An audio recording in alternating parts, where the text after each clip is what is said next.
It gives me a great deal of pleasure to introduce our next speaker, and having started to read his latest book, I have a hunch that what he's going to talk about will help us see our world in a new way.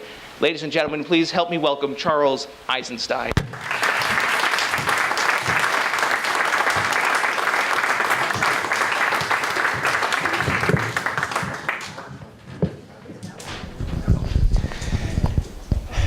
Okay.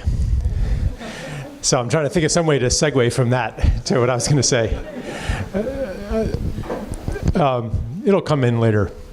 So yeah, the topic that I wrote down to speak about had to do with economy and ecology and the circle of the gift.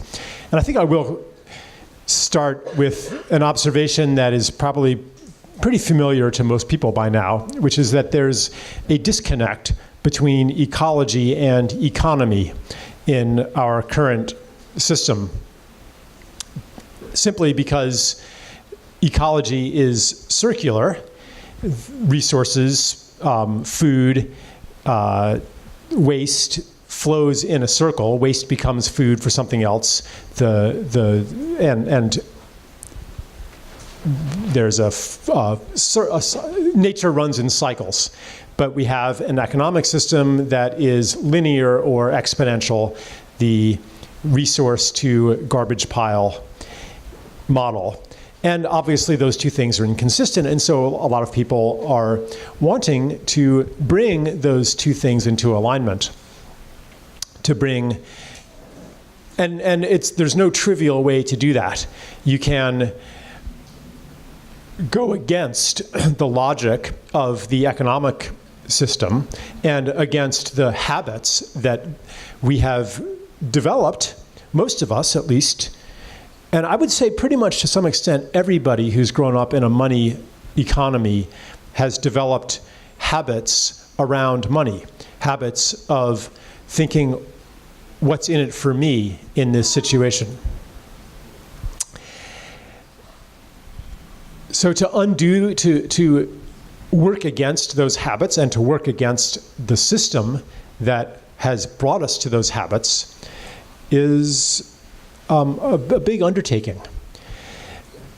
I can't remember last time I was here. It's really good to be back here, by the way. Last time I was here, I think I might have spoken a bit more about economics, and I remember I had a cellist accompanying me. That was really sweet. That was the only time I've ever spoken and had a cellist. So I'm not going to go too much into the dynamics of our financial system that oppose money to love, because that's really what it is. When outside the money world, very often we don't think, well, what's in it for me and how am I going to get even more than what I've given? That sounds kind of greedy, right? How am I going to get even more than what I've given? If I'm going to give something, I better make darn sure that I'm going to get even more back. That's not a trait that we admire in people, but that's fundamentally what a return on investment is. Once I take into account the risk, and so I want to make sure I get more back than I've given.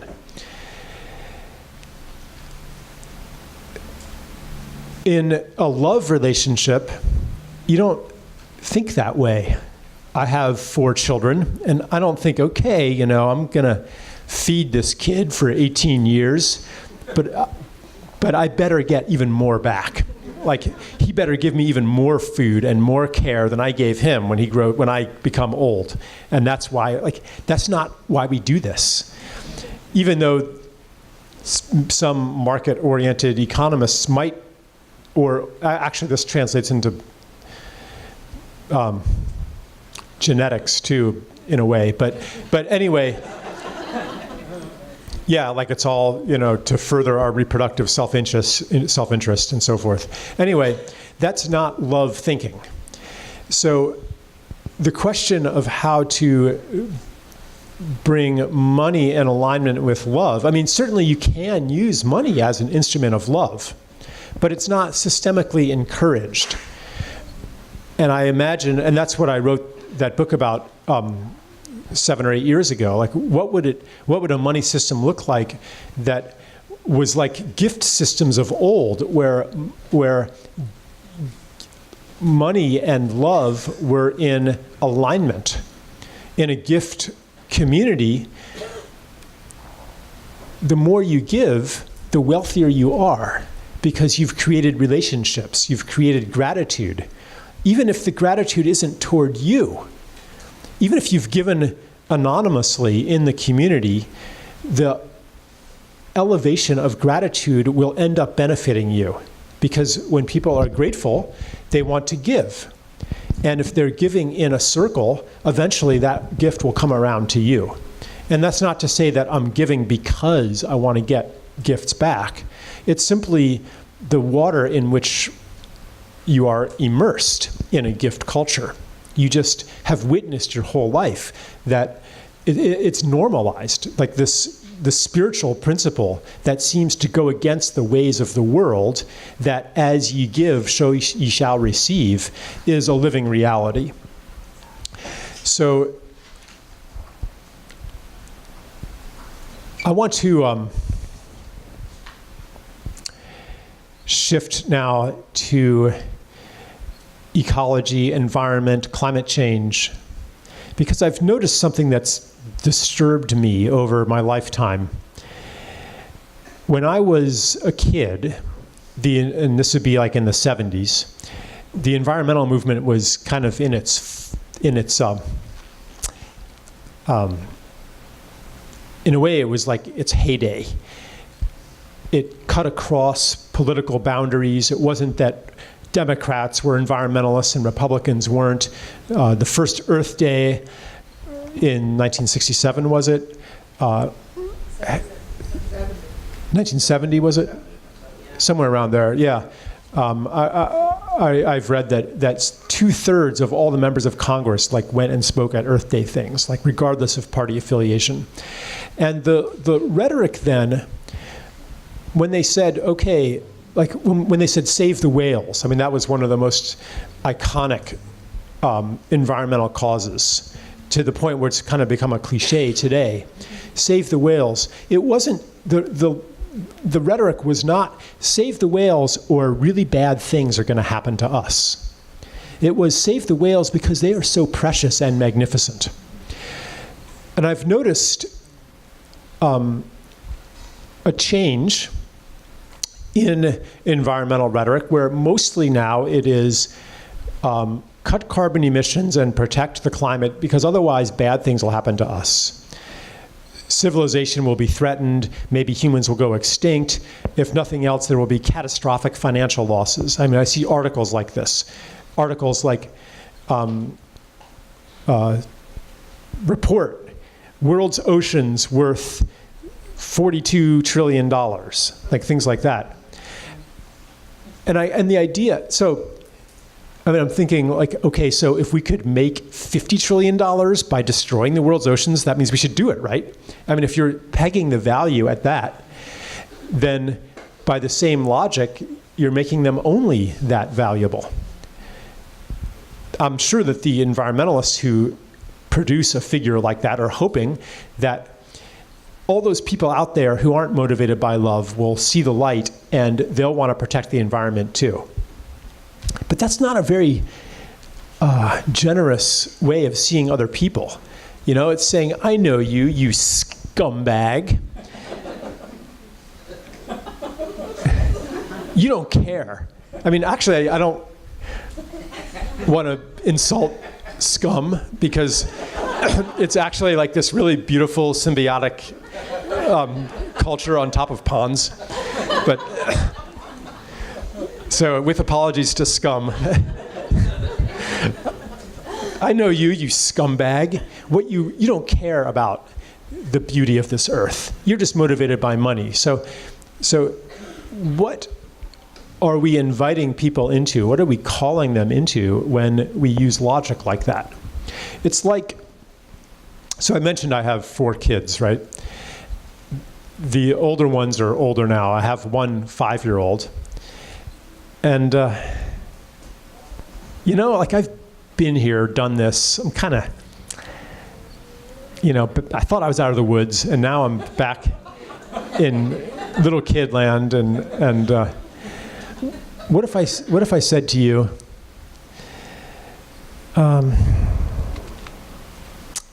I don't want to do this again. I'm just going to put him out in the street. I'm just going to stop taking care of him. And you said, Charles, if you do that, then you might get arrested for child neglect. And he won't take care of you in your old age. And what'll the neighbors think? And I'm like, yeah, you're right. I better take better care of him. Can you see there's a problem here? The problem isn't that I have not accurately enough calculated the benefits and losses to myself. That's not the problem.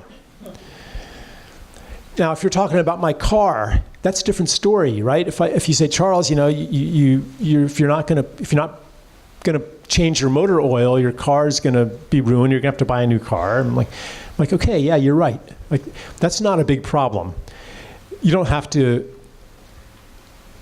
pull on my heartstrings about my poor car working so hard, and that might work too. But we recognize that the car is a machine, that it's kind of irrational to invest it with beingness and to appeal to love of your car. It's quite normal when we see something as a machine to appeal to self-interest because it doesn't have any worth in its own right. So I've just written a book on climate change.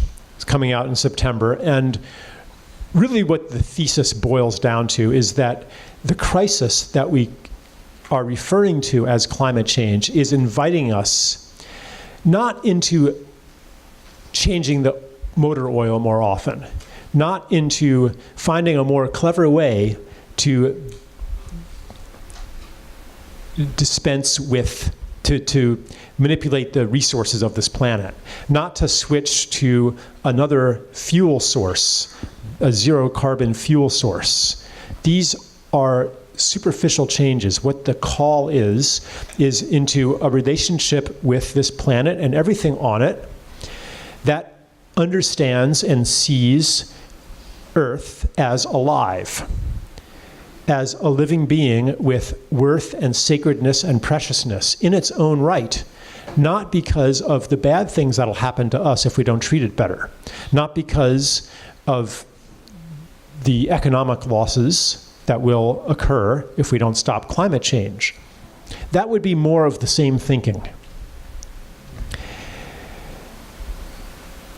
And I think we can sense that we are in the midst of a bigger revolution than that. That it is calling us as a society to question our basic relationship to nature. For centuries, or even thousands of years, you could argue, the relationship has been one of instrumental utilitarianism. How do we best use it? How do we best extract from it? How do we best exploit it? Today, there are many movements that are tapping into a different kind of relationship. And here at Slow Living, there's a lot of people in agriculture understanding that better agriculture isn't a matter of more cleverly taking more from the land, but it's entering into a circular relationship, into a gift relationship, where you understand that what's good for the soil is going to be good for me as well. The well-being of all is part of my own well-being. These are connected, and that the more love that I pour into the land and the things on the land, the more I will be loved and supported as well.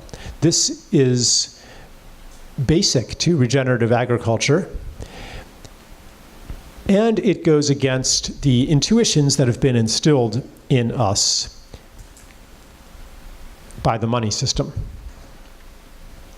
So we have to think in a different way. It's also contrary to some of the deeper stories of our culture, the stories that tell us who we are, that say who you are fundamentally is a separate individual. If you're a separate individual, then what's good for me may or may not be good for you. What causes the rainforest to thrive in Brazil might not benefit you at all because you're separate from it. As we understand, as we reunite with the totality of life, we understand that that's mistaken, that no matter how we insulate ourselves from the damage that's being done, it'll somehow come back to us. But not necessarily as a threat to survival. It might impoverish us in another way. So recently the Bramble Cay mosaic-tailed rat went extinct.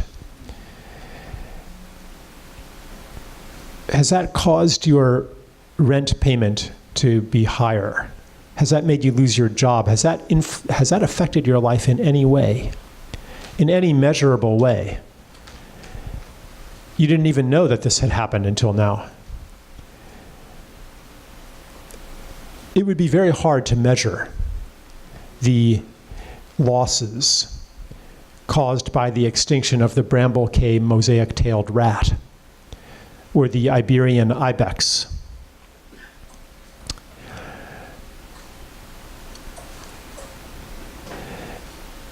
But I'm probably not alone in noticing that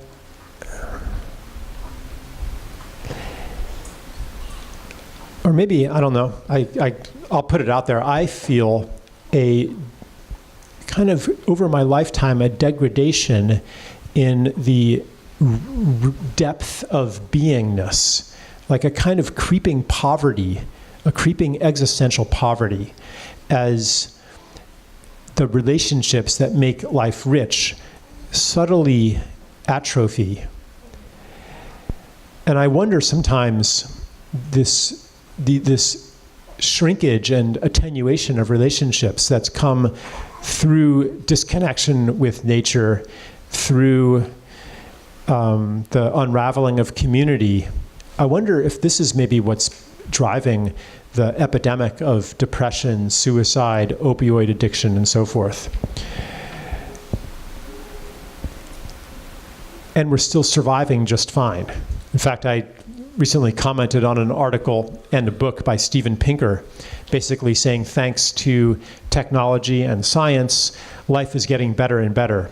Thanks to reason, thanks to the rule of law, thanks to democracy, we are better off than ever before. Look at life expectancy, look at literacy rates, look at poverty rates, look at the levels of violence. Other people have questioned some of these statistics. Like, is it really less violent than it was? But even if it is, we might be seeing an improvement in life in the ways that we can measure, while the qualitative aspects to life are degenerating, the things that we can't measure. Okay. I've like set up 3 or 4 different threads now, and I'm wanting to tie them together a little bit. Yeah.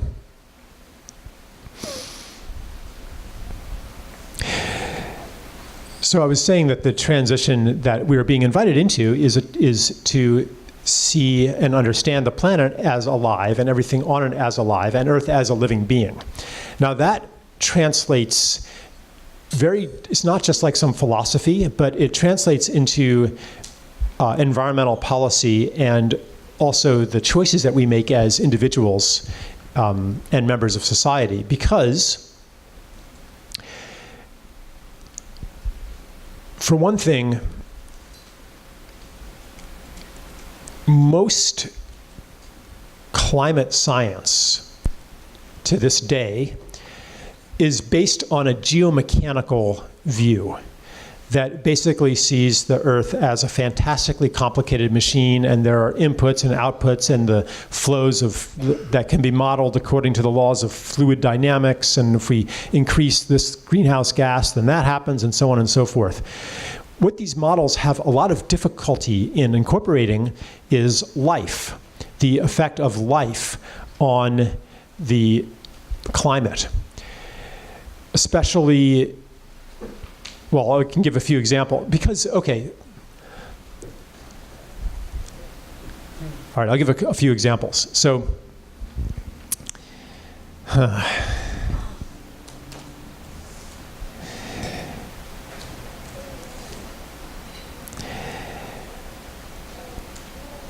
it's easy to measure levels of greenhouse gases. It's hard to measure, and this actually came up yesterday, it's hard to measure how life pulls greenhouse gases into soil, because it might be different depending on the exact characteristics of the soil in any one place and exactly what you're doing. So you could be doing holistic grazing according to a certain protocol in one place, and it works really well, and soil organic content is rising rapidly, and you do the exact same thing in some other place, and it doesn't work very well, because you're applying a standard procedure to Earth, which is not standard, because it's alive, because it's different in every spot, and the only way to know how to do it appropriately in this farm rather than that farm is to be intimately related to that farm, to have observed it over years, decades, or even generations, so that you know exactly what this person, this land, this being needs. That's something that you cannot standardize. You can't control the variables and say, this procedure generates this result when we apply it to this condition. You can't abstract that effect out of you can't control the variables. So a lot of the practices that come from close relationship to land or to any other being are intrinsically elusive, intrinsically resistant to scientifically pinning down the quantitative benefits. And in fact, when you do control variables and say, okay, we're going to test this one practice, that's not how holistic agriculture works. You don't keep everything else constant and change one thing. You do whatever it takes to be in service to this land. Like, how can you create standard conditions by which to extract data when you're in that kind of relationship? So a lot of the things that we need to do today for the healing of this earth are beyond the reach of our quantitative processes. And we have to choose to do them based on something else. So what I found in my research is that consistently across the board, science has underestimated the effect of ecosystems on the maintenance of a healthy biosphere. And over the years, they're like, oh, actually forests are more important than we thought. Oh, actually wetlands are more important than we thought. Grasslands are more important than we thought. Fish, coral reefs are more important than we thought. And the understanding is still very rudimentary, I think.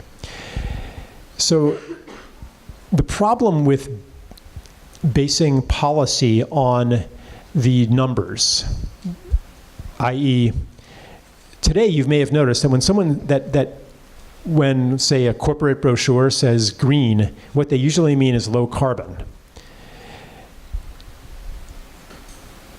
And they're comfortable with that because it's all about getting a number down, working with the numbers, a min-max problem. That's familiar territory because that's financial thinking. What is the best return on investment? And you can do that with money, or you can just shift it and do ROI for carbon sequestration or something like that. But it's still the same basic way of thinking. So for some things, like for fuel, it's very easy to measure carbon ROI. For agriculture, it's a bit harder.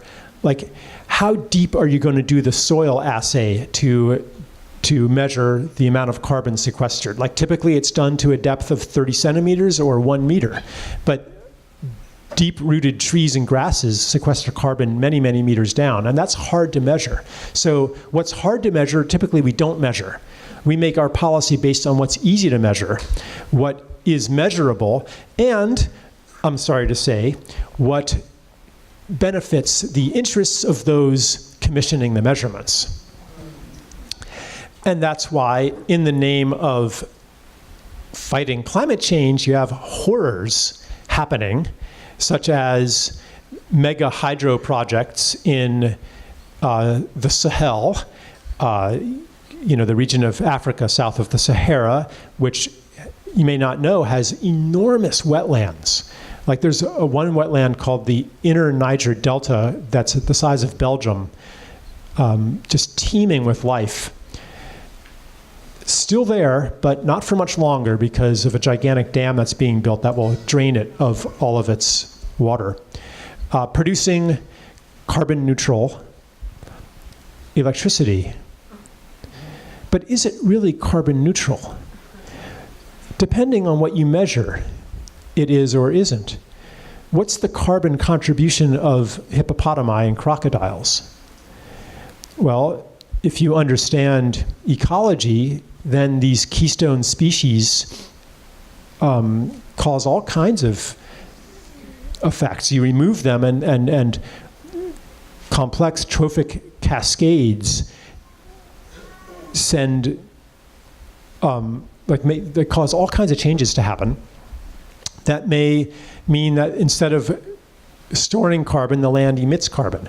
So like, I'll give an example, like going back to saving the whales. In what I call carbon fundamentalism, the whales are kind of an afterthought, you know? I had this conversation with a prominent environmentalist, and I'm hesitating to tell the story because I just told it to somebody like yesterday, but he was like, and I was talking to him about things I care about, like healing masculinity and ending the prison industrial complex and things like that, like things I put some energy into, you know? And he's like, Charles, when are you going to decide to be relevant? None of this stuff is relevant. The only thing that's relevant is you put 100% of your energy into getting a meaningful carbon tax implemented as soon as possible, because we have a shrinking window of opportunity to prevent irreversible runaway climate change. The time is now, and if you're doing anything else, you are wasting your time and mine. Don't you believe the science? Maybe you don't understand the science. Let me educate you. Now, there's something in me that knows that can't be right. That any ideology that devalues what our hearts are calling us to do, what care is calling us to do, that's the same ideology that's caused the problem. Sacrificing what's beautiful and sacred for an ulterior end defined by numbers. That's the template.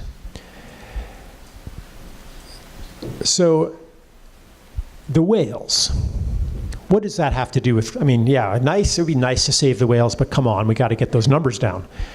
Well, okay, then you learn that the decimation of the whales, decimation means destroying 90% of them. It's actually more. The decimation of the whales has deprived orcas of their main food source. So the orcas then start eating seals and sea otters. The sea otters had been preying on sea urchins. So the sea otter population plunges and the sea urchin population explodes. The sea urchins eat kelp. So now the exploding numbers of sea urchins destroy the kelp beds. Kelp is an incredibly rapid uptake CO2, much faster than any terrestrial life does. And a lot of that kelp then feeds a whole food chain. Fish eat it. They excrete calcium carbonate. Shellfish thrive in areas where there's kelp. Those sequester carbon, et cetera, et cetera. So, actually, the whales do help bring those carbon numbers down after all. Maybe we should put that in our models. But how do you model that? It's just the effects are too diffuse and too complex to model something like that. So of course things like that are left out of the models, and the whales are left out of our policies. And it's not just the whales, it's everything. We don't know how to model the carbon impact of a wolf or a bluebird, or the effect of pesticides. So I went into the whole climate debate. I read everything from the skeptics to the catastrophists. And I actually ended up, surprisingly,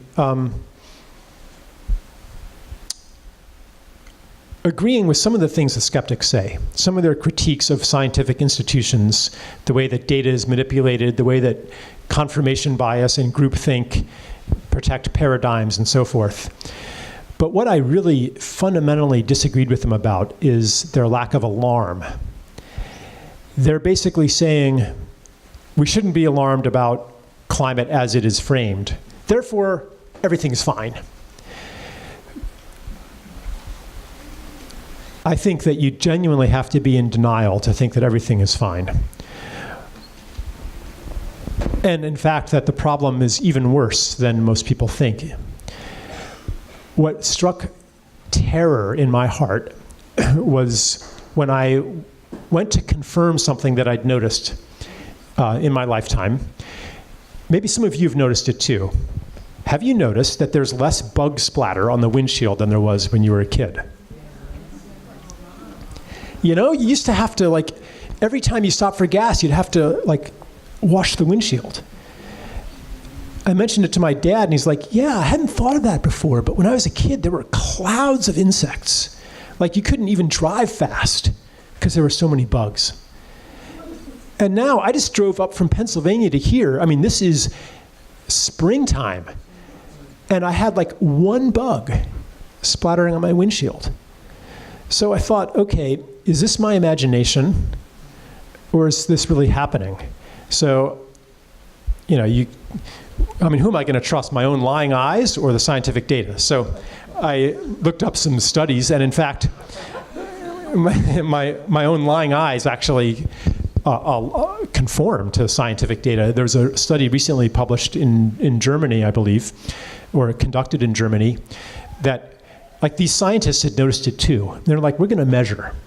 So over 30 years, they measured flying insect biomass, and it has gone down by 80%.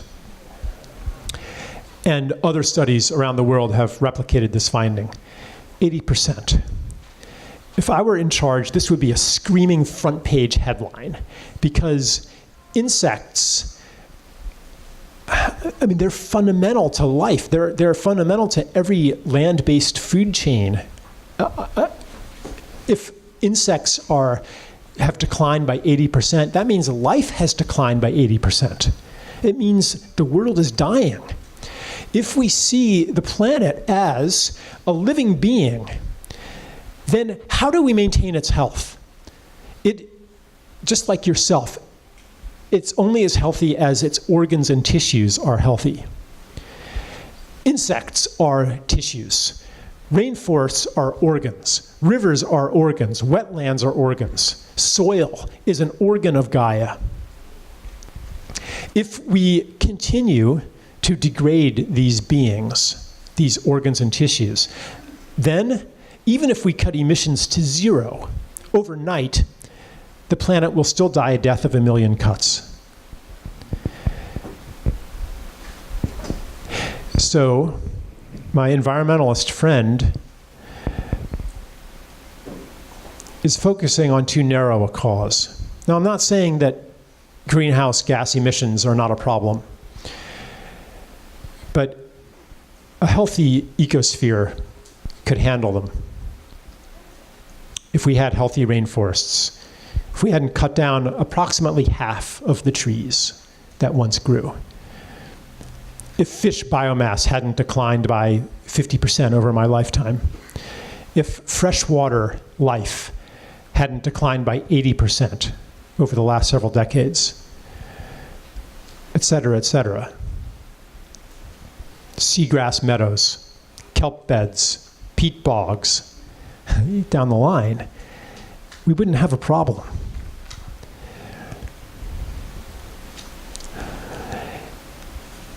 And in terms of what we can measure, if we measure the things that Steven Pinker measures, we may never have a problem.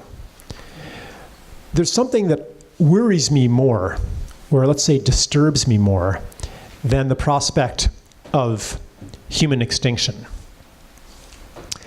Because, I think that we might actually come up with technological solutions to these problems. I can envision a world, I call it the concrete world. It's a world of algae pools to make oxygen. It's a world of giant carbon-sucking machines that they're inventing right now. It's a world where we bleach the sky with sulfur aerosols. Like if you read about geoengineering, it isn't just like some invisible particles in the sky. It is to bleach the sky a lighter shade so that it reflects more sunlight. And once you start doing that, you can't stop. Because as soon as you stop, you have a sudden temperature change. It's a world that's basically one gigantic strip mine, quarry, and waste dump, where all life that's not directly useful to us is dying. But don't worry. With advances in VR, we can have virtual environments to replace the lost nature. High resolution replications of what's been lost. And you think, like just driving this morning through the countryside, part of me was like, well, we would never do that. But we have been doing that, step by step, for hundreds of years toward the concrete world. So the question that I asked is, why are we choosing this? Is it because we're bad? What are the conditions of this choice? Part of the conditions of the choice is that we have lived as a culture in an ideology that holds the world as not alive, not intelligent, not conscious, not a full being, more like my car than my son. And so we've treated it that way.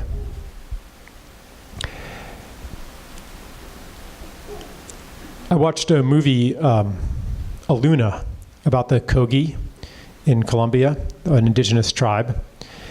And like probably all indigenous people, they believe that Earth is alive and intelligent. I mean, what I've been saying is not new, okay? Most people thought this.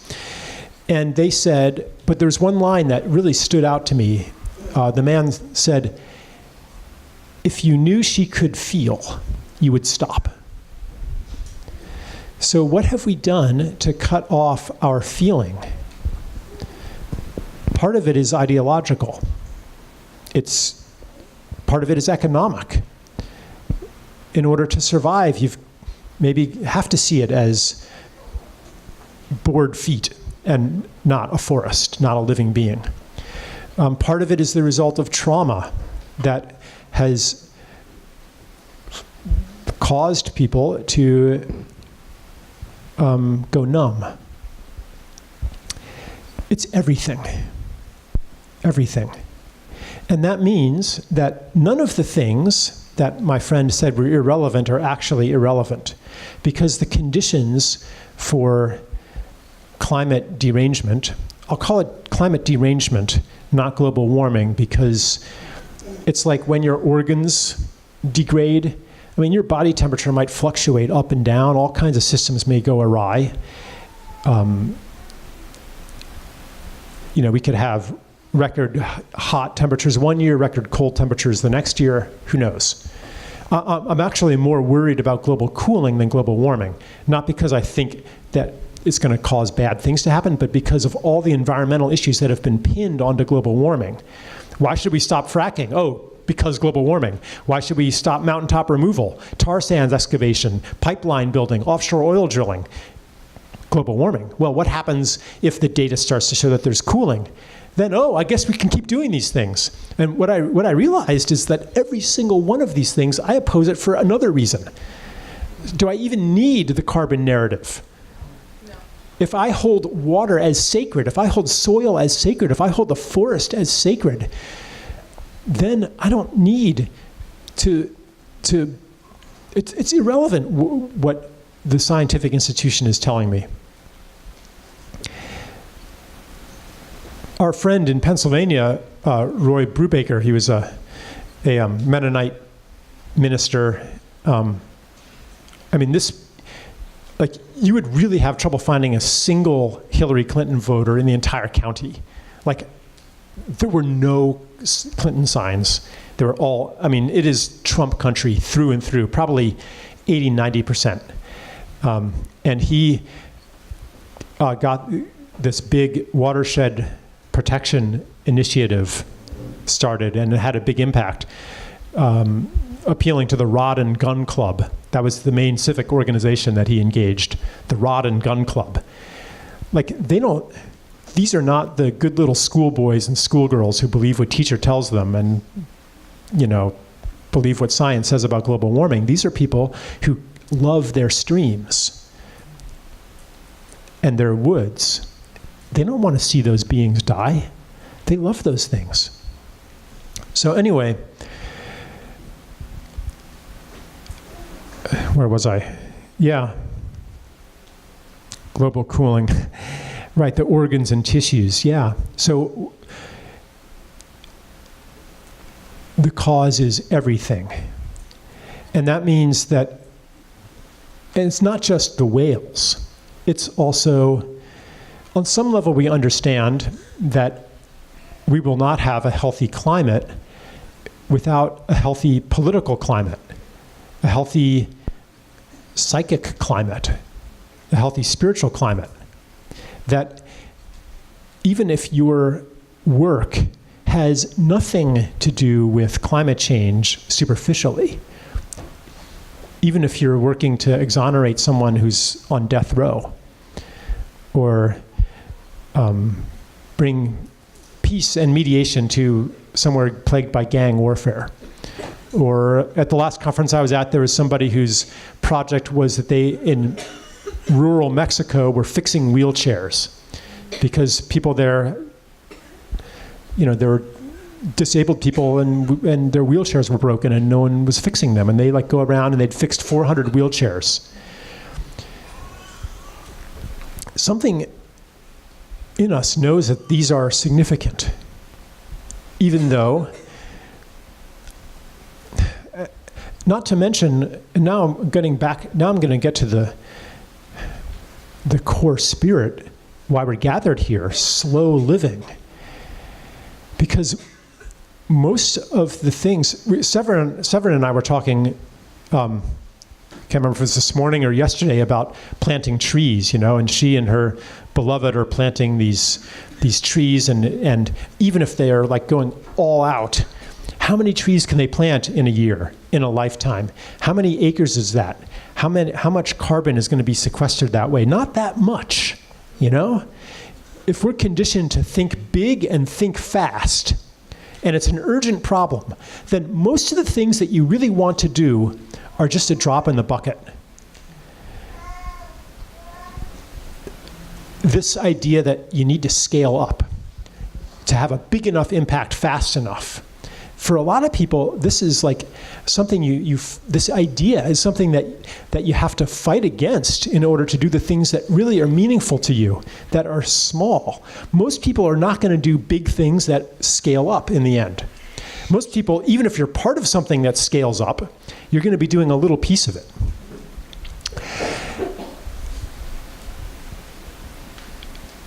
What motivates that?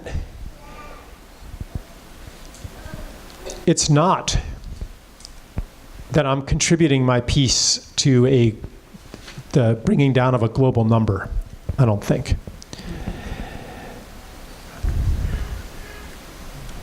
I think it's because I think people are motivated by what they love.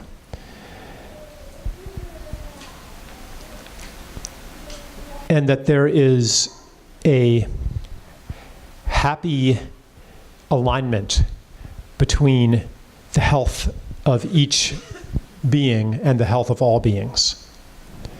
That if we listen to what we love, even if it's small and slow, even if it's just one garden, even if it's just one person, even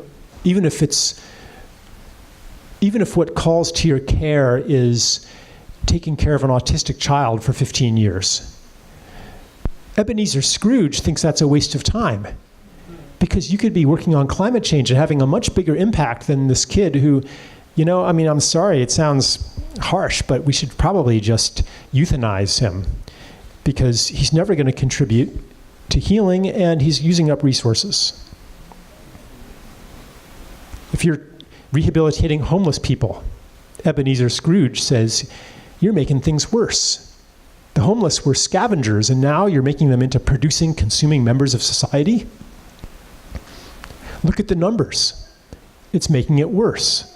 Or are you going to ignore the numbers and be unscientific? Now, I'm presenting a rather extreme polemic view here. I actually think that, I've done a lot of reading in science. I think it has a lot to tell us. I think that numbers and quantitative measure are a way to extend our perceptive organs to see things we couldn't have seen before. Like, I'm not saying that we should abandon science, but we must understand that numbers are inherently biased. It's the opposite of what we're told, that numbers are objective. Numbers are inherently biased. They reflect choices. They reflect values. They reflect paradigms. The choice of what to measure. The choice based on what's important to measure, what we think is important, what numbers are relevant, what are not relevant. If we don't understand that numbers carry bias, then we're going to be making subjective decisions thinking that they are objective, and unconsciously recreating more of the same, which is what happens with the mega dams, which is what happens with the biofuels plantations. The numbers look good. And in North Carolina, where I'm living, forests are being clear-cut to make wood chips to burn in power plants that were converted from coal-burning plants. And they get, carbon credits for that. What's not measured? What's not measured is even stuff like the sequestration of carbon, but also the maintenance of a healthy water cycle. And I'll maybe bring this in too, just because I'm here, that a lot of what we blame on climate change is actually caused by disruptions to the water cycle. There's in our culture, we have like this, I call it a rush to the cause. Like, what's the cause? Any problem, the conditioning of our culture is find something to fight, find something to kill. You're sick, find the germ, kill the germ, problem solved. Terrorism, find the terrorist, kill the terrorist, problem solved. Crime, find the criminals, lock them up, problem solved. Obese, find the problem, cut calories, cut the calories, problem solved. Control something, kill something, fight something. instead of asking, what are the conditions that breed terrorism? What are the conditions that breed crime? What are the conditions that breed weeds? What is this a symptom of? What's the cause? What's something to fight? Because then we know what to do. That's familiar territory. But when we ask the deeper questions, we no longer know what to do, because the causes include everything and ourselves. And I think this is good, to not know what to do. Better that than think that you know what to do and keep doing it and replicate the problem. Like, yeah, a good start. Now, a lot of people in this room do know what to do, actually. And even so, some humility is helpful, because we are just a few steps into an ocean of healing. And our understanding of how this world actually works is still rather superficial. So yeah, the water cycle, climate, right? Like, why are the insects dying? Must be climate change, right? Well, the researchers in this study eliminated that as a possibility. Their hypothesis, because in warmer years, there's more insects. So their hypothesis is that it's pesticides.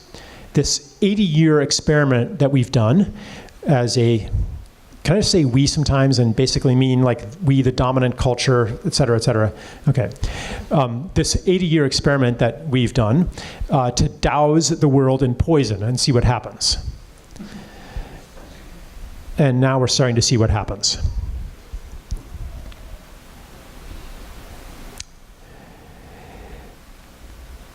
So, yeah, so hurricanes, flooding, must be climate change. But actually, from what I've learned, a lot of the flooding is caused, and the hurricane and the droughts, it's caused by soil abuse and deforestation, so that the water no longer soaks into the ground and into the aquifers and is transpired by trees, creating more moist environments that extend the rainy season and that act as a buffer for the water. So when you do have massive rains, then it soaks in, and to have wetlands that absorb storm surge so that the floods aren't as bad. Like, so basically in Texas, after the hurricane, and in Florida, I mean, these are places that have been subjected to plowing, so that there's no root structure to hold water, and no aeration. There's been soil compaction. They've been subject to development, to clear cutting, deforestation. So, of course, the floods are going to be worse. But it's a lot easier and less disruptive to development and to the status quo to say, oh, it's caused by climate change. And therefore, it's okay to cut down forests, because we can plant another one somewhere else and offset it. When it's about the numbers, you can offset things. And it doesn't matter if I feed or take care of my child or not, because someone else can take care of a child somewhere else. Like, that is not a very strong motivation to do what really needs to be done. So anyway, I'm not going to go into more about the water cycle, but when we see Earth as a living being, then a focus on water comes naturally. And there is a movement called slow water. Have you heard of slow water? Basically, it means slowing down the passage of water from rain to ocean. It's much faster than it used to be. Most of the streams that are on maps today did not exist 200 years ago, 300 years ago. They were, because everywhere where there was a stream, there would be a beaver dam. 10 dams per mile. So it was like a series of terraced ponds. So the water had time to sink in. And streams, yeah, like, and on old survey maps where we have streams today, you had like marshes and fens and wetlands and things like that. Not to mention like artificially straightening water courses and so forth. So there's a lot to be done. And I'll just, yeah, the babies are starting to get tired of hearing me talking. So I will maybe say one more thing. Yeah, I want to say one more thing about how little we understand. I've talked to indigenous people and those who work closely with them and asked, well, what do you think causes climate change? What do you think it's all about? And often they say, it's not what you think. It's caused by, some have said, taking the metals out of the tropics and taking them to the temperate zones. That's disrupting. The metals are there for a reason. You don't understand. They're there for a reason, and you're disrupting the energetic metabolism of Earth. A Zuni man said, it's because you're not letting the rivers reach the sea anymore. You're sucking up too much water. How can the ocean know what the land needs if the river's not reaching the sea? A Dogon priest told me, it's because you've taken the sacred artifacts that were ceremonially placed in key areas, and you've taken them all and put them in museums in London. These were used to maintain, they were part of the maintenance of the balance of nature, and you've destroyed them. A friend of mine was just with some Kogi doing a ceremony in California at a place that they said was sacred land, and they said, the ceremonies have been neglected here for 900 years. You have to start doing them every week, otherwise you will have floods, fires, and earthquakes. Those superstitious natives. Boy, we better educate them about how the world really works, because obviously they're completely deluded. How can ceremonies affect? I mean, come on, you know? Let's talk about the hydrological cycle. Let's talk about greenhouse gas forcing. That's what's real. Yeah, and of course we should respect their ceremonies and let them do their ceremonies as long as they don't disrupt anything else. But they don't really know anything about how this world works. We're the ones who know, because look how successful we've been. Look how great the world has become thanks to us. Well, that arrogance, that confidence is wearing a little thin now, isn't it? We're not quite as sure as we were in 1960 that we're on the right track, that we're going to solve all of our problems and live in a technological utopia with robot servants and VR displays of anything we want at a push of a button. Like, we're thinking now, maybe we don't know as much as we thought. Maybe we need to listen to other worldviews. And that doesn't mean to import their ceremonies, but it means to learn from the way that they see the world. And not to repeat myself, but fundamentally it is to see the world as alive. When you see it as alive, then you begin asking different questions, noticing different things, thinking in a different way. Solutions that were invisible become obvious. And your heart's call to care, to love, no longer conflicts with the mental program that says it's just a bunch of stuff. And you're being soft-headed. You're being impractical. Heart and mind can come into alignment.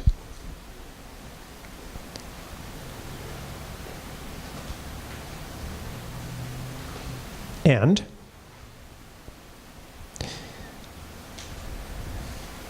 if your mind still needs a little nudge, you can assure yourself that actually, even in terms of carbon metrics, a lot of the stuff that calls to our care and love is actually draws down carbon too. Unlike, what was her name? Unlike Rachel, I actually like math. I was totally into math, and my inner math geek would love it to be a problem of, okay, there's this this solution and that solution and this forest and that land and this contributes this much carbon sequestration and that one that much, and how do we like put these pieces together to make the numbers add up right? And what do we sacrifice? What are the costs? What are the benefits? Like that, there's a certain geeky delight in that and a comfort in that.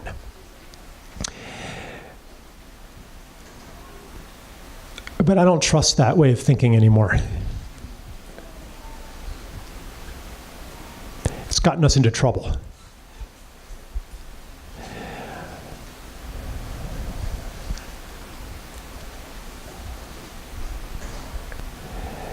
And I think we need to slow down and listen to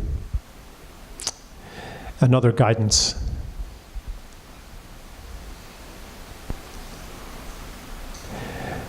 And I think that's about all I have to say right now. So, I'm not sure what the schedule looks like. If you wanted, you could take 15 minutes for questions. But cool. we would be sacrificing part of the break, so at the end, just listen up, because I'll want to send you to your next spot quickly. Okay. Yeah, breaks are important for integration and stuff. So let's maybe do 10 minutes.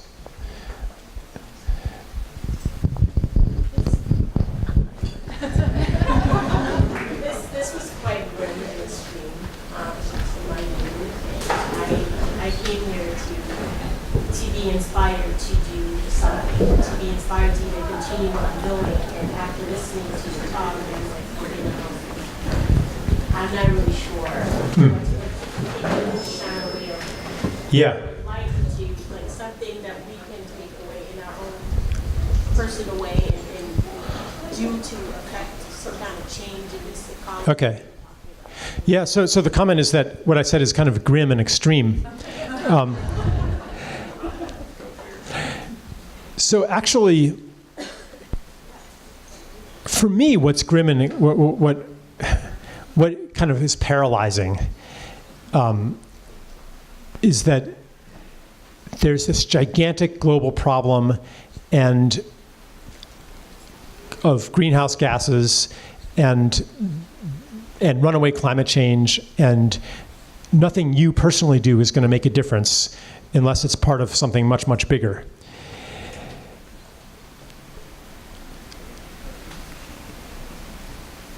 And that conflicts with my heart's understanding when I'm in a personal situation, when I'm working with somebody to heal something, that this is the most important thing I could be doing right now. You know, my son calls me. He's having some kind of issue, you know, like I spend an hour with him. Like there's some tears. There's a breakthrough. Like that feeling of I am doing what I'm here to do on earth right now. That's what I'm saying we have to navigate by.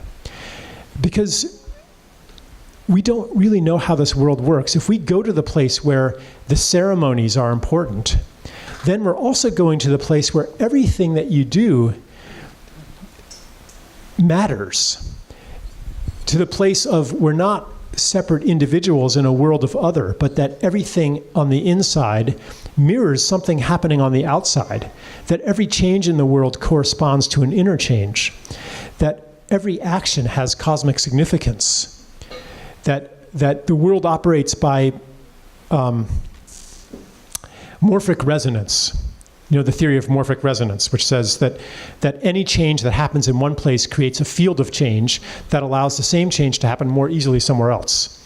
That even if nobody ever sees your hard struggles, your invisible struggles, your thankless struggles to be a good parent, to not yell at your kids, to raise them without shame and guilt and manipulation by rewards, or to care for this disabled person, and everybody else is out in the world making money and getting recognition, and here you are changing the bedpan day in and day out. And to understand that these actions, these are what generate the psychic climate. That in a way, the earthly climate just mirrors that.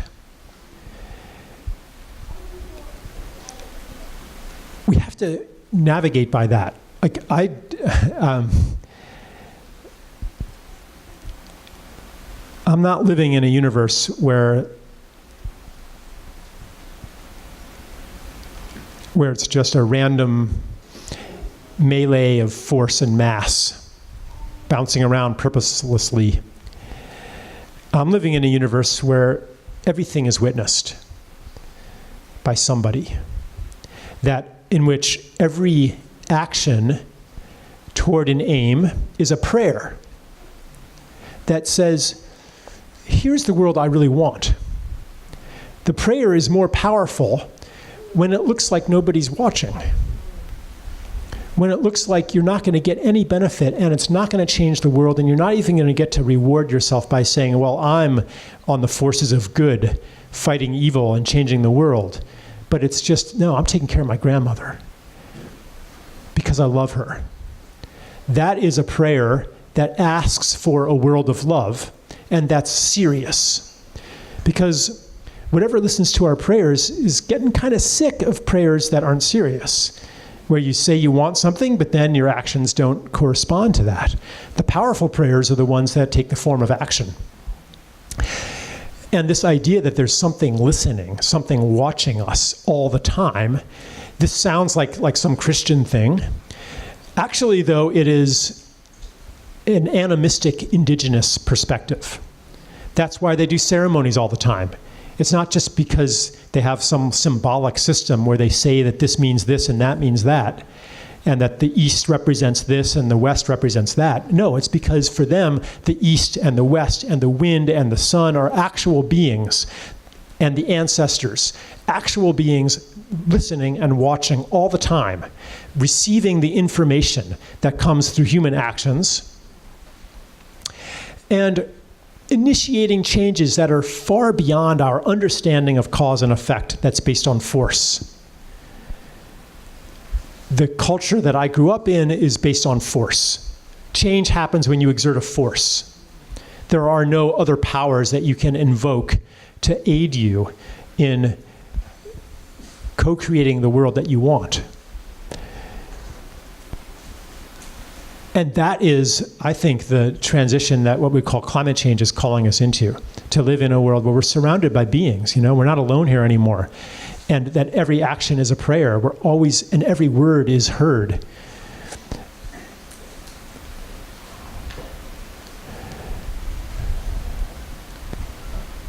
This seems a bit of a stretch indoors.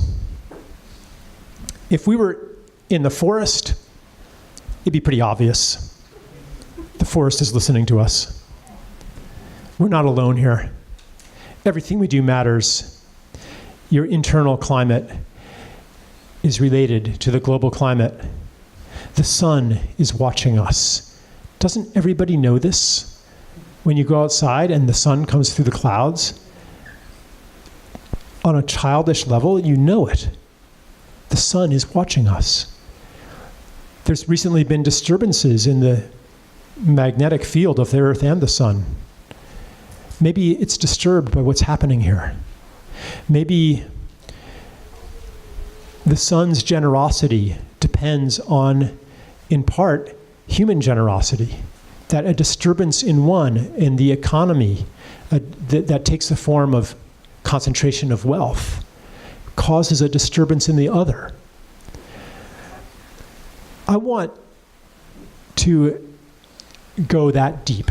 I think that the revolution that we're in goes that deep. That we're not going to fix this planet by anything less than returning to worldviews in which we're not alone here, in which we are not the dominant power.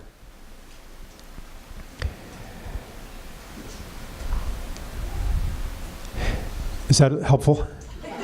Okay. Thank you. Yeah, thank you for inviting me to bring that piece, because I was feeling a little, yeah.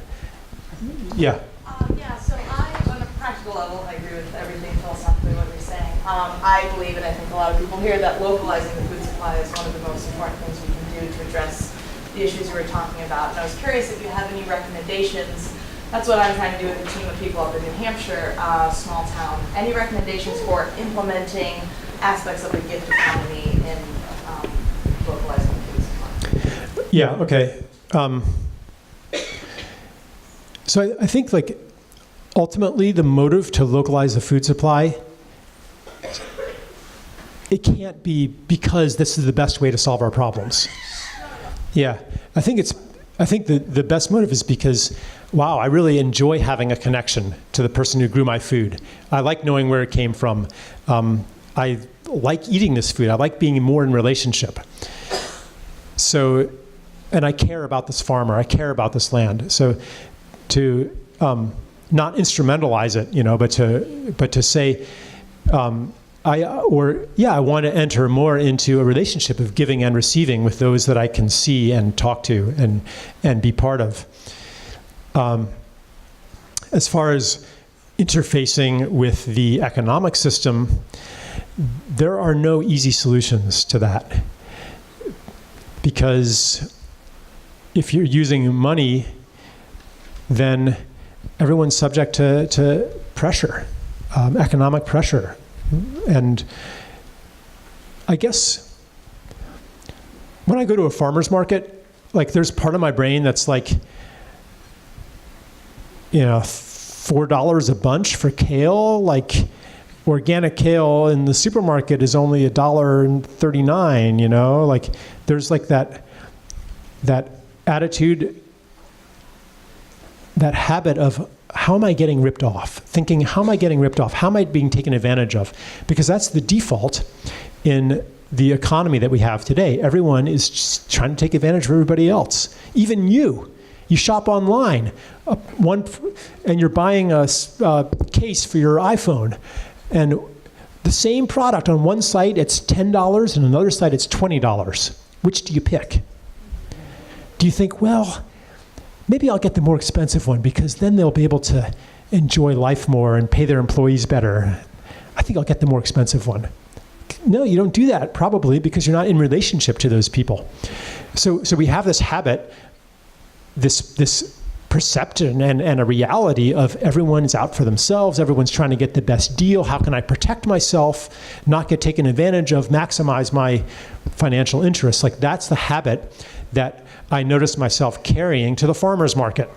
So I make a conscious choice to step into gift and to be like, it is my pleasure to support this person. It is my pleasure to give more money. And but what about me? What about my mortgage? What about my expenses? It's okay. It'll be okay. I'll be taken care of. It's okay. Like just a new habit. So I think that's maybe something to bring into consciousness, to address, because it's not going to be cheaper. Yeah, and it's just not, and it's never going to be cheaper. Yeah. Okay, maybe one more? Okay. So I love your talk today because last night and this morning when I was deciding to come, I was like, I really want to go to that thing. But also, it's the first rainy day we've had in a long time. I'm behind in my garden. This is my day. I can plant my whole garden, spend the day with my lover in the garden. Or I could go to that Slow Living Summit and try to find some financing for these 3 local food companies I work for that are building this beautiful, delightful, enjoyable local food place that I live in. So halfway through your talk, wrong choice. Should have planted the garden. But actually, not because you're talking back, but because I felt, that was messy. But I guess, kind of to your question and to the feeling I've had this whole time you're talking, did I make the right choice? Is that moving forward, just in this space where there is so much healing to be done and the stories are complicated and nuanced, and we're in this multicultural global world and we're hurt and we don't share narratives, that it's not as clear as take care of the autistic boy or kill him. Those aren't the choices we face every day, and knowing how to move forward. It's way more subtle. And how to bring our heart into And now I'm going to sign on that line that says, yes, I will pay this investor a 20% return because like I really want this tortilla company to survive.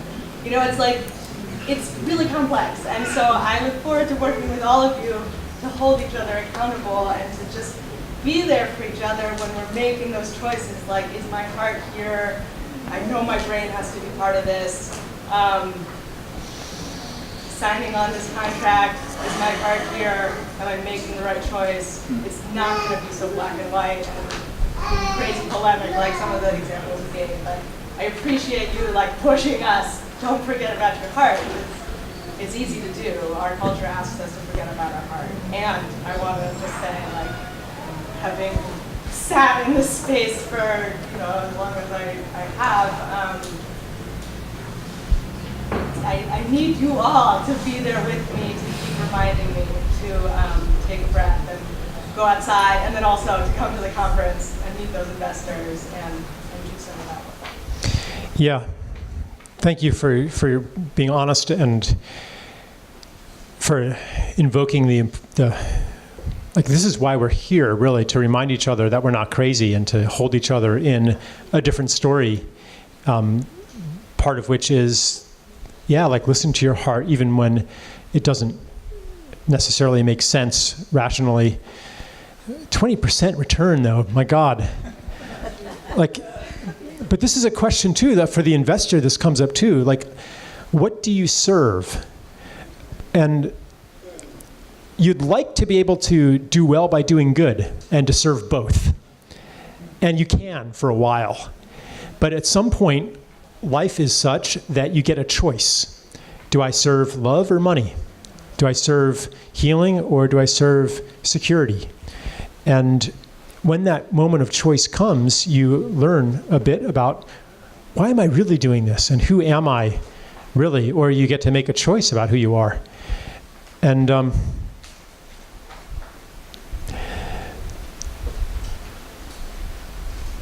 yeah, 20% invest. I mean, basically you're saying,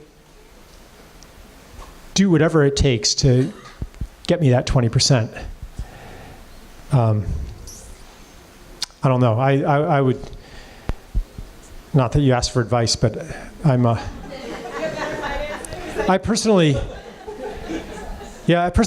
like feel uncomfortable with that energy, working with that energy of even like a market rate of return. Maybe that'll be one of the topics in our panel that we're having, because we have some people in the money world along with some people not in the money world. So, yeah. Thank you so much, everybody.